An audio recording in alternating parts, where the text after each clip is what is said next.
Nation, welcome back to No Counters, No Combos, and today we're going to be talking some tech. But before we get into our options, I want you guys to take a look at our LinkTree in the description box down below. That's going to lead you to our Your Playmat affiliate link. You'll be able to save 10% off of your purchase at checkout by using our code NC10YP.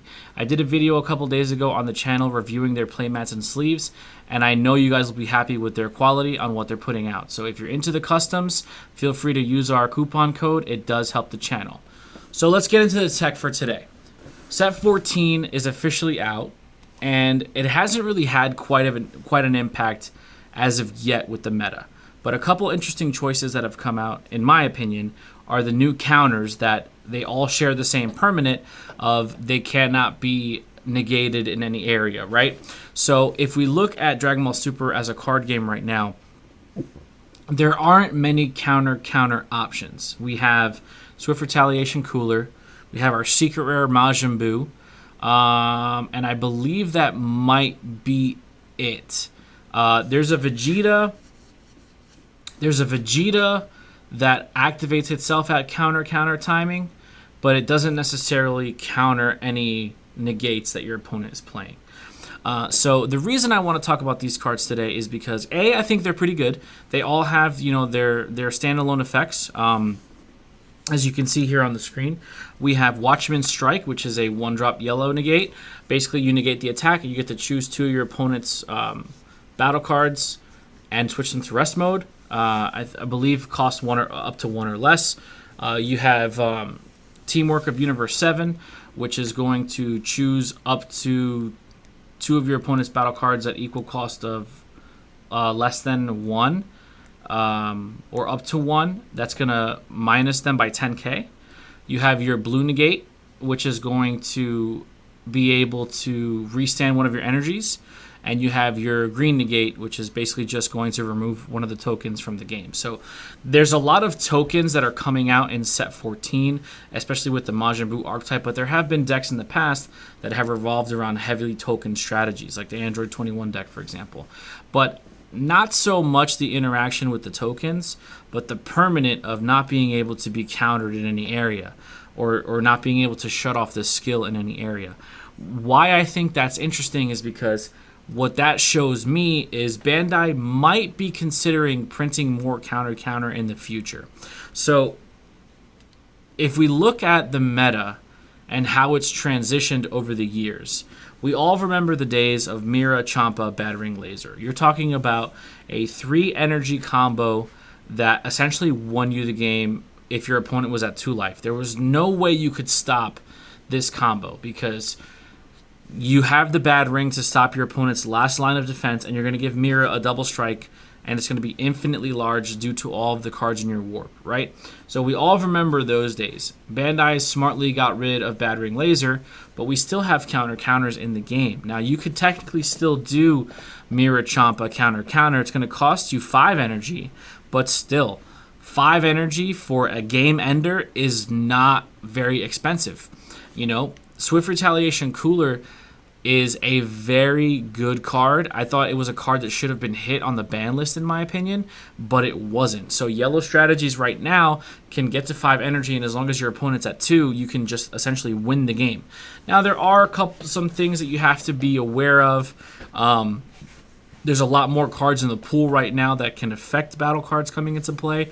Obviously, Mira does have Deflect, so you don't have to worry too much about counterplay except for Charismatic Villain, because Charismatic Villain does pop a 7 or less in auto timing. So Mira essentially does not get around Charismatic Villain. So that's something that you'd have to be conscious of in the green matchup.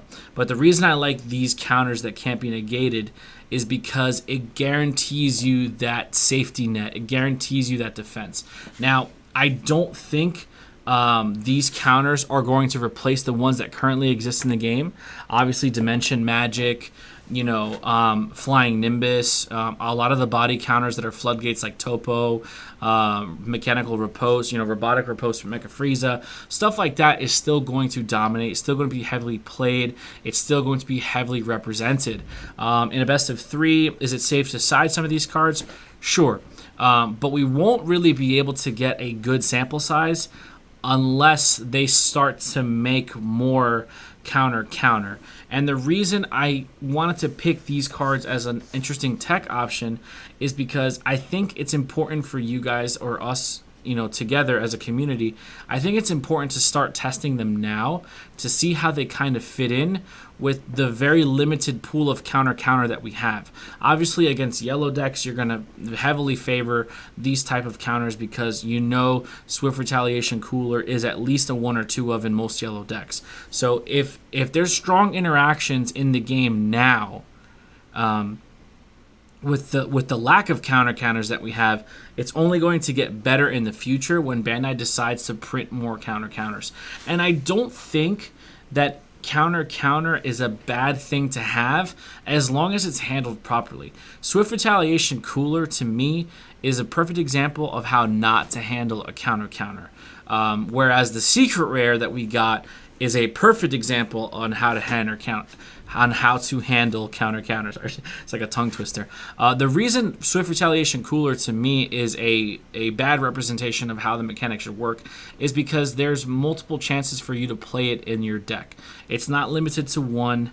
There's multiple chances of you for drawing this card, and there's really no drawback on using Swift Retaliation Cooler because it immediately replaces itself, and if you have 6 energy in rest mode when you play it, it essentially pluses you 1. So not only are you going in for your killing turn, like your finishing kill, there's a possibility of you seeing 2 more resources off of his auto coming into play. So the way the secret rare is designed, I think, is more in line of what I'd like to see moving forward. Now, I know it's going to be tough to get basically more secret rares with counter because they're going to take up the ultimate slot in your deck. But I would like to see more restrictions on counter instead of just tapping X amount of energy and playing this card. The reason I like the Boo counter is because there's a lot of limitations to it, right? You can only play it in green decks, or if your leader is a Demon Realm, race like Toa or Meki Kabura, something like that. And you can only activate its counter skill when one of your battle cards is attacking. So, leader aggression, going tall on a leader, you won't be able to stop it because it's specifically stating that you can only counter when a battle card's attacking. So seeing restrictions like that is something that I would like to see moving forward. Like I said, I know it's going to be hard to get every secret rare with counter on it. That's just not feasible. But if they wanted to print a counter in each color, it should have a restriction specified to that specific color. Like, yes, Cooler is going to be played in yellow decks, but there's really no drawback to playing it because you're just going to go all in, counter. Obviously, the counter resolves in said specific window where you can't even interact with that counter. There's just nothing for you to interact with because there's no counter timing.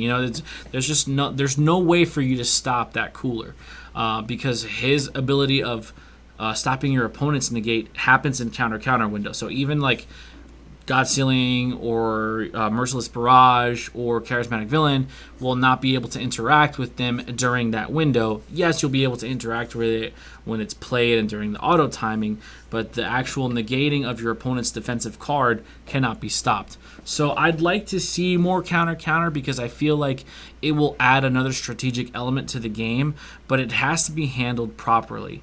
I don't think there should be any pluses off a counter like Swift Retaliation Cooler drawing you at least 1 and sometimes 2. I think that's way too busted. That should not happen.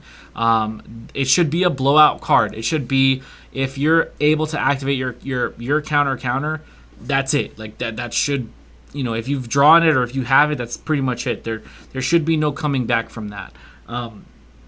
So I'd like to see Bandai's philosophy moving forward on how they're going to handle it. If they don't want to print counter in every single color, maybe just print it in black and just let everybody have access to it. but I think that Bandai's philosophy on black has changed. I don't think black is going to continue to be an auxiliary color. It's its own specific color right now. There is specified black energy in this game, so I don't think it's going to get that treatment that it used to get in earlier sets, being just like a side color.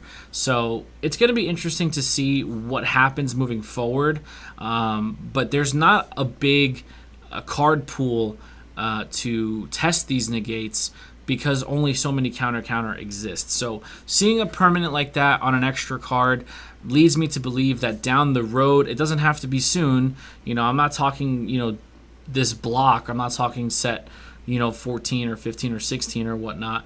But maybe in the near future, Bandai decides to print a couple more counter cards. So it's just going to be a matter of time before that happens, in my opinion. We're already getting multicolor black cards, which I thought would happen, but just not as soon as it is. So I at this point, nothing would surprise me. So let me know what you guys think in the comment section down below. Have you tested these negates yet? Are you having fun experimenting with the cards coming out of set 14? And how do you think set 14 and the Spirit Boost mechanic is going to affect the meta moving forward? Is it too slow of a mechanic? Do you see potential, or do other things have to get addressed first before Spirit Boost can cement itself as a meta-defining mechanic in the game of Dragon Ball Super? Don't forget to like, share, subscribe, and please hit that notification bell so you can stay up to date with everything No Counters, No Combos. We really do appreciate the support, and we'll see you guys in the next video. Be there or be square.